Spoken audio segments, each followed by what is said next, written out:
M Swaraj ഇന്ന് അമരമ്പലം പഞ്ചായത്തിലാണ് പര്യടനം നടത്തുക.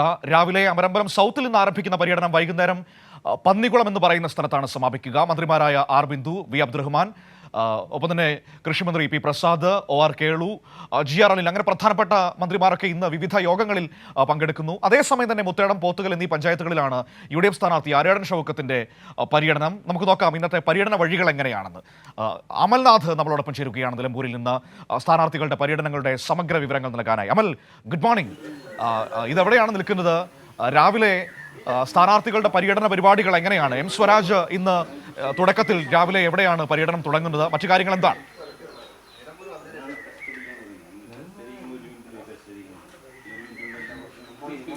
മനു, ഞാനിപ്പോൾ ഉള്ളത് LDF സ്ഥാനാർത്ഥി എം സ്വരാജിൻ്റെ വീടിന് മുൻവശത്താണ്. ഇന്ന് അദ്ദേഹത്തിൻ്റെ പര്യടനം അമരമ്പലം പഞ്ചായത്ത് കേന്ദ്രീകരിച്ചാണ്. ഏകദേശം 15ഓളം കേന്ദ്രങ്ങളിലൂടെയാണ് ഇന്ന് എം സ്വരാജ്, LDF സ്ഥാനാർത്ഥി എം സ്വരാജ് പര്യടനം നടത്തുന്നത്. ഇന്ന് രാവിലെ 8 മണിയോടുകൂടി തന്നെ അമരമ്പലം സൗത്തിൽ നിന്നും പര്യടനത്തിന് തുടക്കം കുറിക്കും. പിന്നീട് മാമ്പോയിൽ, പുതിയകുളം, ചെറായി, കുറ്റപ്പാറ എന്നിങ്ങനെ വിവിധ കേന്ദ്രങ്ങളിലൂടെയാണ് പര്യടനം നടക്കുക. ഉച്ചവരെ, അതായത് ഏകദേശം 11 മണിയാകുമ്പോൾ ഉപ്പുവള്ളിയിലെത്തും.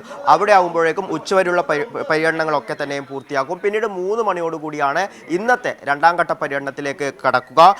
തോട്ടക്കരയിൽ വെച്ചാണ് ഇന്ന് രണ്ടാം ഘട്ട പര്യടനം ആരംഭിക്കുക. അത് 7 മണിയോടുകൂടി പന്നിക്കുളത്ത് സമാപിക്കുകയും ചെയ്യും. ഇത്തരത്തിൽ ഏകദേശം 15ഓളം കേന്ദ്രങ്ങളിലൂടെ ഇന്ന് പര്യടനം തുടരും. കഴിഞ്ഞ ദിവസങ്ങളിലൊക്കെ കണ്ടതിന് സമാനമായ ഒരു തിരക്ക് തന്നെ ഇന്നും എല്ലാ പര്യടന കേന്ദ്രങ്ങളിൽ അല്ലെങ്കിൽ സ്വീകരണ കേന്ദ്രങ്ങളിലും ഉണ്ടാകും എന്നാണ് നിലവിൽ മനസ്സിലാക്കാൻ വേണ്ടി സാധിക്കുന്നത്. അതേസമയം തന്നെ ഇന്ന് പര്യടനത്തിന്റെ ഭാഗമായി മണ്ഡലത്തിലെ വിവിധ യോഗങ്ങളിൽ മന്ത്രിമാരടക്കം പങ്കെടുക്കുകയും ചെയ്യും. മന്ത്രിയായ ആർ ബിന്ദു ഇന്ന് നിലമ്പൂർ മുനിസിപ്പാലിറ്റി ആ പരിധിയിലുണ്ടാവും. അവിടെയുള്ള യോഗങ്ങളിൽ പങ്കെടുക്കുമെന്നാണ് മനസ്സിലാക്കുന്നത്. അതേസമയം തന്നെ വി അബ്ദുറഹ്മാൻ വഴിക്കടവ് കേന്ദ്രീകരിച്ചുള്ള യോഗങ്ങളിലുണ്ടാകും. ഒപ്പം Prasad, O R Kelu, GR Anil, AK Saseendran, ഈ മന്ത്രിമാരൊക്കെ തന്നെ മണ്ഡലം കേന്ദ്രീകരിച്ച് വിവിധ യോഗങ്ങളിൽ സംസാരിക്കും എന്നാണ് നിലവിൽ മനസ്സിലാക്കാൻ വേണ്ടി സാധിക്കുന്നത്. അതേസമയം തന്നെ കഴിഞ്ഞ ദിവസം അനന്തു എന്ന വിദ്യാർത്ഥി ഷോക്കേറ്റ് മരിച്ച ആ ഒരു സംഭവവുമായി ബന്ധപ്പെട്ട് ഈ മണ്ഡലത്തിൽ വലിയ വിമർശനങ്ങളാണ് പ്രതിപക്ഷത്തിനെതിരെ, UDF-നെതിരെ ഉള്ളത്. അതായത് അവർ അന്നത്തെ ദിവസം രാത്രി ഈ ആശുപത്രി റോഡ് ബ്ലോക്ക് ചെയ്തുകൊണ്ട് വലിയ പ്രതിഷേധം നടത്തിയിരുന്നു. അതിന് നിമിഷങ്ങളുടെ അല്ലെങ്കിൽ മണിക്കൂറുകളുടെ ആയുസ് മാത്രമേ ഉണ്ടായിട്ടുള്ളൂ. ആ ഒരു കാര്യം മണ്ഡലത്തിൽ വലിയ രീതിയിൽ വിമർശനത്തിന് കാരണമായ ഒരു സാഹചര്യമാണ് നിലവിലുള്ളത്. അത് വലിയ പ്രതിഷേധങ്ങൾക്ക് കാരണമാവുകയും ചെയ്തിട്ടുണ്ട്. ഒപ്പം തന്നെ ഈ ഒരു സംഭവം കേന്ദ്രീകരിച്ച് വഴിക്കടവ് പഞ്ചായത്തിലേക്ക് LDF-ന്റെ മാർച്ചും ഇന്ന് നടക്കുന്നുണ്ട്. അതോടൊപ്പം ഈ പര്യടനങ്ങൾ, അതായത് നാളെയോടുകൂടി ഒന്നാം ഘട്ട പര്യടനങ്ങൾക്ക് സമാപനം ഉണ്ടാകും എന്നാണ് മനസ്സിലാക്കുന്നത്. LDF സ്ഥാനാർത്ഥിയുടെ ഒന്നാം ഘട്ട പര്യടനങ്ങൾക്ക് സമാപനം ഉണ്ടാകും.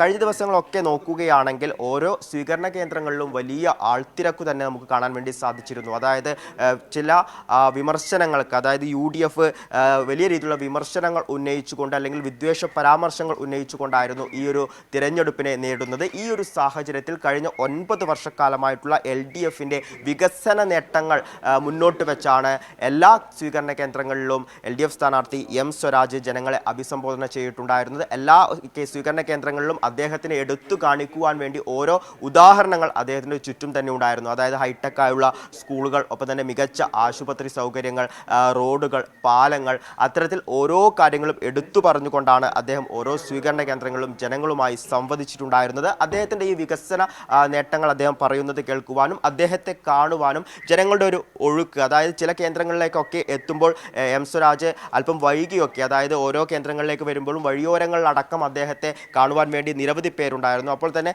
ചില ഇടങ്ങളിൽ എത്താൻ വൈകുന്ന സാഹചര്യം ഉണ്ടായിരുന്നു. എങ്കിലും മണിക്കൂറുകളോളം അദ്ദേഹത്തെ കാത്തിരിക്കുവാൻ വേണ്ടി ജനങ്ങൾ തയ്യാറാകുന്ന കാഴ്ചയാണ് കാണാൻ സാധിച്ചത്. അതോടൊപ്പം തന്നെ ഈ ഒരു സ്വീകരണ കേന്ദ്രങ്ങളിലേക്ക് എത്തുമ്പോൾ തന്നെ മറ്റ് ചില പരിപാടികളിലും കഴിഞ്ഞ ദിവസം ഈ എം സ്വരാജിൻ്റെ അധ്യാപകരും ഒപ്പം തന്നെ സഹപാഠികളും ചേർന്ന് ഒരു സംഗമം സംഘടിപ്പിച്ചിരുന്നു. ആ സംഗമത്തിൽ ഏകദേശം 400ഓളം പേരാണ് പങ്കെടുത്തിട്ടുള്ളത്. അത്തരം പരിപാടികളും ഇതിൻ്റെ ഭാഗമായി നടന്നുകൊണ്ടിരിക്കുന്നുണ്ട്. ഒപ്പം തന്നെ പഠിച്ച സ്കൂളിലേക്ക്, പൂളപ്പാടം LP സ്കൂളിലേക്ക് അദ്ദേഹം കഴിഞ്ഞ ദിവസം പോയിരുന്നു. ഒപ്പം തന്നെ ചുങ്കത്തറ മാർത്തോമ കോളേജിലേക്ക് പോയിരുന്നു. അത്തരം സന്ദർശനങ്ങളും ഈ സമയങ്ങളിൽ അദ്ദേഹത്തിന് നടത്തുവാൻ വേണ്ടി സാധിക്കുന്നുണ്ട്. അതൊക്കെ പണ്ടത്തെ ആ ഒരു ബന്ധങ്ങളെ ഒന്നും കൂടി ഊട്ടിയുറപ്പിക്കുവാനും കഴിയുന്നുണ്ട്. ഒരു സ്ഥാനാർത്ഥി എന്നതിന് ഉപരി അവിടെ എത്തുമ്പോഴേക്കും, കഴിഞ്ഞ ദിവസമുണ്ടായ സംഗമത്തിൽ എത്തുമ്പോഴേക്കും ഈ ഒരു വോട്ട് അഭ്യർത്ഥിക്കുക അല്ലെങ്കിൽ ഈ തെരഞ്ഞെടുപ്പിനെ കുറിച്ച് സംസാരിക്കുക എന്നതിനപ്പുറം പഴയകാല ഓർമ്മകളിലേക്ക് എല്ലാവരും എത്തുന്നതാണ് കാണാൻ വേണ്ടി സാധിച്ചത്. യഥാർത്ഥത്തിൽ ഈ തെരഞ്ഞെടുപ്പ് കാലത്തിന്റെ ഭാഗമായി പഴയ കുറേ ഓർമ്മകളെ വീണ്ടെടുക്കുവാനും സാധിച്ചു എന്നും